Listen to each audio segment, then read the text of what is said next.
F'temp ta' ftit sigħat biss jingħataw verżjonijiet differenti dwar l-irwol ta' Franco De Bono fil-Grupp Parlamentari Nazzjonalista. Waqt li dalgħodu fuq TVAM il-Whip Parlamentari Nazzjonalista David Agius qal li Franco De Bono għadu parti mill-grupp parlamentari, ftit ta' sigħat wara waqt żjara f'Ħalqormi, il-Prim Ministru Lawrence Gonzi jiddikjara li huwa għadu marbut mad-deċiżjoni tal-Grupp Parlamentari Nazzjonalista li Franco De Bono għandu jirriżenja mill-Parlament. Intant il-bieraħ fil-għaxija Joseph Muscat qal li l-oppożizzjoni waslet lill-gvern ta' Lawrence Gonzi biex jagħmel U-turn oħra fl-interess nazzjonali. Waqt il-programm TX, il-mexxej Laburista fisser kif sa tnejn illi għadda il-gvern ma rridx limitu ta' ħin għad-diskussjoni dwar il-mozzjoni ta' sfiduċja, imma issa aċċetta li l-vot jittieħed il-ħamis illi ġej. Joseph Muscat qal li issa li s-sistema ta' Gonzi PN jista' jkun risq għalejn it-tmiem tagħha qed isiru ħafna U-turns u jitwedu affarijiet li dwarhom fl-aħħar snin kien hemm biss tkaxkir tas-saqajn.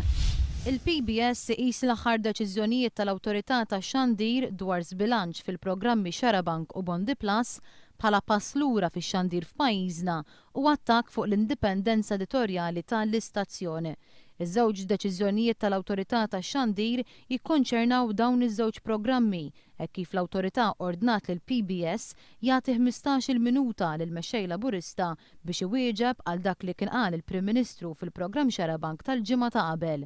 Fit-tieni deċiżjoni tagħha, l-Awtorità ordnat lil PBS jagħti 10 minuti lil Partit Nazzjonalista biex jirrispondi għal dak li qal il-membru parlamentari Franco De Bono fuq il-programm Xarabank tal-ġimgħa li għaddiet. Fl-aħħar 8 snin bejn l-2004 u l-2011 kienu 400 il-priġunieri fil-ħabs ta' Kordin li jinqabdu taħt l-effett ta' droga. Dan qalu il-Ministru tal-Intern Karm Mifsud Bonnici fil-Parlament għal mistoqsija parlamentari tad-Deputat Laburista Joe Mizzi.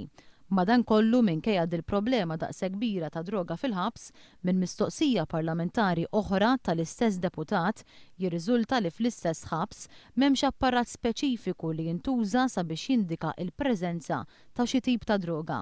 Il-Ministru Karm Mifsud Bonnici qal ukoll li mhijiex il-policy tal-awtoritajiet tal-ħabs li minn żmien għal żmien isiru testijiet ta' droga fuq l-istaff tal-istess ħabs. Il-proċedura hija li meta jiġu impjegati membri ġodda fil-ħabs, isir test mediku fuq kull impjegat ġdid u dawk li jirriżultaw pożittiv għal xi tip ta' droga jitwaqqaf l-ingaġġ tagħhom. Is-sistema edukattiva ta' pajjiżna qed tipprepara lil uliedna għall-passat. Dan qalu l-Professur Carmel Borg meta kien qed jiġi intervistat minn Pauline Micheli fuq One Radio. Il-Professur Borg kien dekan tal-Fakultà tal-Edukazzjoni u llum huwa professur tal-istudji tal-kurrikulu u tas-soċjoloġija fl-edukazzjoni fil-Fakultà tal-Edukazzjoni tal-Università ta' Malta. Il-Professur Borg saħaq li uliedna mhumiex ikunu preparati għall-ekonomija bi sfidi kbar. Aħna inna nikbu fuq din is-sitwazzjoni, inna nirriflettu fuq is-sitwazzjoni għandha bżonn tinbidel li maħniex qegħdin nippreparaw it-tfal tagħna il-uliedna għad-demokrazija u laqqas qegħdin nippreparawhom għall-ekonomija li ovvjament hija ekonomija bi sfidi kbar. Jekk irrid inkun onest naħseb li qegħdin nippreparawhom għall-passat. Eluf ta' euro f'oġġetti tad-depp insterqu matul il-lejl illi għadda minn żewġ tiħwienet fi triq il-Kostituzzjoni il-Mosta.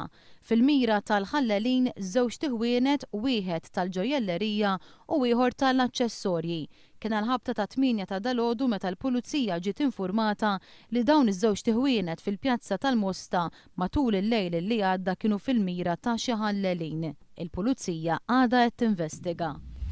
Il-kaptan tal-cruise liner Costa Concordia li nkalja mal-kosta tal-gżira Taljana ta' Giglio ammetta li għamel żball ta' navigazzjoni.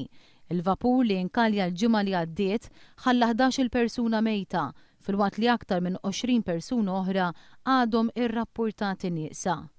L-ordni biex il-bastiment idur tajta tard wisq. Hekk qal il-kaptan Francesco Schettino lill-investigaturi li qed jinvestigaw il-każ tal-cruise liner Costa Concordia. Din l-informazzjoni ħarġet minn rapport tal-interrogazzjoni tal-kaptan Schettino u li nħarġet fuq il-mezzi tax-xandir Taljani. F'dan ir-rapport Schettino qal li r-rotta tal-Costa Concordia kienet maqbula hekk kif il-bastiment telaq mill-port ta' Civitavecchia viċin il-kapitali Ruma. Qal ukoll li ġie deċiż li l-vapur ibaħħar viċin Ġielio biex jingħata ġieħ lill-eks kaptan li kellu dar fuq il-Gżira Toskana. Kont qed ninnaviga bajnejja qal il-kaptan għaliex kont naf iż-żona tajjeb ħafna u din il-manuvra kont għamilta 3 sa 4 darbiet oħra.